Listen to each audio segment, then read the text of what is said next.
सुप्रभात। बाबा कहते हैं, मेरे प्यारे बच्चे, तन की सुंदरता से ज़्यादा मन की सुंदरता बहुत अच्छी होती है और ये तुम्हें हमेशा ध्यान में रखना चाहिए। शायद समझते हो, लेकिन कभी कभी कुछ चीज़ें ऐसी बोल देते हो या किसी के प्रति तुम्हारे ऐसे विचार जा रहे हैं जो सही नहीं है। ज़रूरी नहीं होता कि जो बाहर से सुंदर हो अंदर से भी सुंदर हो, और कोई कोई तो बाहर से भी खराब होगा लेकिन अंदर से अच्छा होगा। समझने की कोशिश करना। और अगर तुम्हारे लिए भी कोई ये चीज़ कह रहा है ना, तो शायद वो समझ ही नहीं पा रहा है कि तुम क्या हो। तुम वो हीरा हो जो कोयले से निकलता है, और तुम उसी तरह से सब परेशानियों से और हर तरह के लोगों से निकल करके आज निखर रहे हो।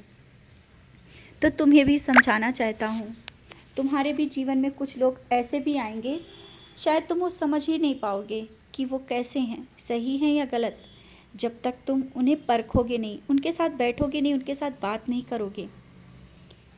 कभी भी कोई भी विचार करने से पहले ये समझ लेना कि जो दिख रहा है शायद वो सही ना हो।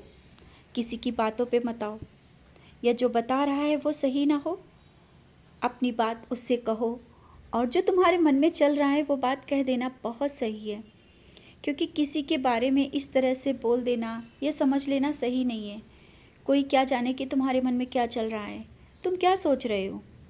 और किसी के लिए जो विचार जो चल रहे हैं ना, वो विचारों को पहले सोच समझ लेना, फिर कोई निर्णय लेना। मैं पहले भी कहा है और आज फिर कह रहा हूँ, क्योंकि तुम्हारे जो मन में चल रहा है ना, अगर तुमने वो कह दिया, कहीं ऐसा ना हो कि वो पछताना पड़े। मैं तुम्हें हर एक गलती से बचाता हूँ और समझाता हूँ। अभी रुको, अभी समय नहीं है कोई भी बात किसी से करने के लिए। शांत रहो, सब बातें जब समय आएगा ना, जो कहना होगा मैं तुम्हें बता दूंगा, कह देना, नहीं तो आवश्यक नहीं कि कहो। समय के साथ सब मैं जवाब दे दूंगा, उन्हीं के प्रश्नों का उन्हीं के सामने जवाब दे दूंगा। और तुम्हारे जीवन में जो हो रहा है, जो चल रहा है, वो भी मैं देख रहा हूँ। तुम मेरी पूजा करने में भी बहुत सोचते हो कि कोई कुछ बोल ना दे, तुम्हें डर डर के पूजा मेरी करनी पड़ती है। मैं देखता हूँ, तुम सोचते हो मैं देख नहीं रहा हूँ, मैं देखता हूँ, लेकिन तुम्हारी इसी भक्ति से तो मैं बहुत खुश हूँ। और हाँ, ये ना सोचना कि तुम मेरी विशेष पूजा करोगे, विशेष स्थान दोगे, तभी मैं तुम्हें अपनाऊँगा। बच्चे, मैंने तो तुम्हें चुन लिया है, तुम्हारे हृदय में मैं बैठा हूँ। आवश्यक नहीं कि विशेष स्थान दो या विशेष वस्त्र पहनाओ तभी मेरा आशीर्वाद मिले। नहीं, मैंने तुमसे रिश्ता बनाया है।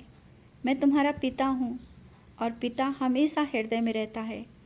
कहीं भी जाओ, कुछ भी करो, तुम मुझे देख सकती हो। आंखें बंद करके तुम मुझे देखो, मैं तुम्हें दर्शन दे दूँगा।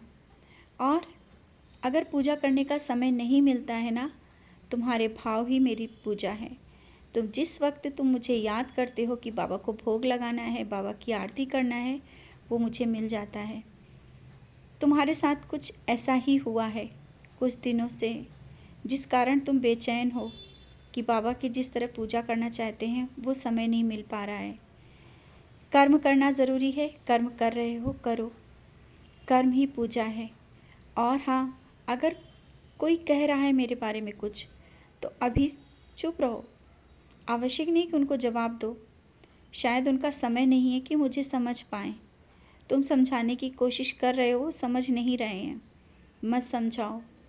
समय के साथ वो खुद समझेंगे, नहीं समझेंगे तो वो उनके कर्म होंगे।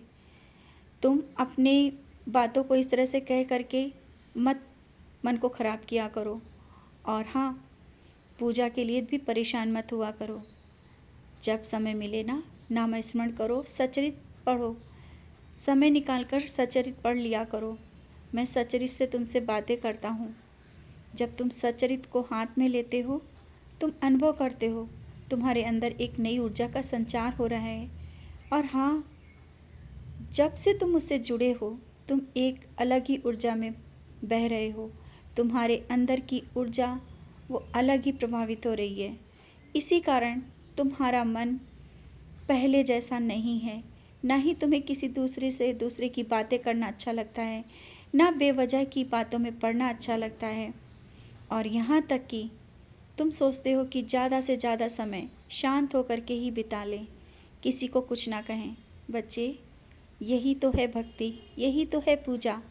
तुम्हारे अंदर का ये विश्वास, तुम्हारे अंदर की वो ऊर्जा शायद ये सब में नहीं मिलती है, ना ही वो सब में होती है, और वो सब मैंने तुम्हें दे दिया है। हाँ, समय नहीं मिल पा रहा है उसको और जागृत करने का। उस ऊर्जा को जागृत रखो, सोने मत देना। नाम स्मरण करते रहो, समय ना मिले काम करते हुए करो, चलते फिरते उठते बैठते नाम स्मरण करो, ध्यान करो। उस ऊर्जा को और मजबूत बनाओ। जब तुम ये सब कर लोगे ना, तुम्हारे मन को बहुत आनंद मिलेगा और तुम बहुत लोगों का भला भी कर पाओगे, क्योंकि वो ऊर्जा मैंने तुम्हें दे दी है कि तुम दूसरों का भी भला कर सकते हो। जिसको तुमने ऊदी दी है, जिस विश्वास से तुमने उससे कह दिया है, उसका काम अवश्य होगा। तुम्हारी भक्ति, तुम्हारी पूजा, जिस विश्वास से तुम मुझसे जुड़े हो, ये असफल नहीं रहेगी। ना ही तुम्हारा कभी कोई मजाक बना पाएगा कि तुम साईं के भक्त हो, तुम साईं की पूजा करते हो। एक दिन वो ही खुद आएंगे तुमसे पूछने, स्वयं आएंगे कि तुम किसकी पूजा करते हो।